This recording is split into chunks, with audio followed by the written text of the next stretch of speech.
সুপ্রিয় বন্ধুরা, আসসালামু আলাইকুম। দক্ষিণ চীন সাগর থেকে আপনাদেরকে বিকেলবেলা শুভেচ্ছা জানাই। আমরা একদম শান্ত সমুদ্র দিয়ে মালয়েশিয়ার লাহাদ্দাতু বন্দরের দিকে এগিয়ে যাচ্ছি। দেখুন, সমুদ্র একদম শান্ত, মনে হচ্ছে একদম পুকুরের মতো স্থির হয়ে আছে। সমুদ্র যখন শান্ত থাকে এবং আবহাওয়া পরিষ্কার থাকে তখন সমুদ্রের দৃষ্টিসীমা অস্বাভাবিকভাবে বেড়ে যায়। আমি একটা ইন্টারেস্টিং বিষয় আপনাদেরকে দেখাই। এই যে আমার এখান থেকে আমার সামনে যে জাহাজটা দেখা যাচ্ছে, সে আমার থেকে 10 কিলোমিটার দূরে আছে, কিন্তু আমি তাকে এখান থেকে একদম স্পষ্ট দেখতে পাচ্ছি। আমি আমার নেভিগেশন রুম থেকে একটু বাইরে গিয়ে আপনাদেরকে আরেকটা জাহাজ দেখাই, তাহলে বুঝতে পারবেন যে সমুদ্রে কখনো কখনো দৃষ্টিসীমা কত অস্বাভাবিকভাবে বেড়ে যায়।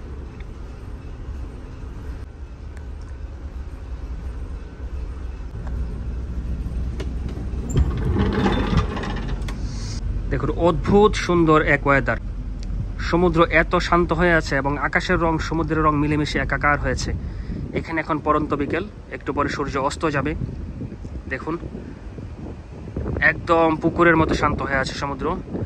এখানে একটা জাহাজ দেখা যাচ্ছে, দেখুন দিগন্তের কাছাকাছি এই বরাবর একটা জাহাজ দেখা যাচ্ছে। দেখুন, আমি আশা করি আপনারা স্পষ্ট দেখতে পাচ্ছেন। এই জাহাজটা আমার থেকে 17 কিলোমিটার দূরে আছে, কিন্তু আমি তাকে স্পষ্ট দেখতে পাচ্ছি। আজকে আবহাওয়া একদম পরিষ্কার এবং দৃষ্টিসীমা বেড়ে গিয়েছে, যে কারণে আমরা অনেক দূরের বস্তু খালি চোখে দেখতে পাচ্ছি। আমি একটু জুম ইন করে দেখাই, তাহলে আপনারা জাহাজটাকে স্পষ্ট দেখতে পারবেন। আশা করি জাহাজটাকে এখন দেখা যাচ্ছে। এই জাহাজটা আমার থেকে 17 কিলোমিটার দূরে আছে।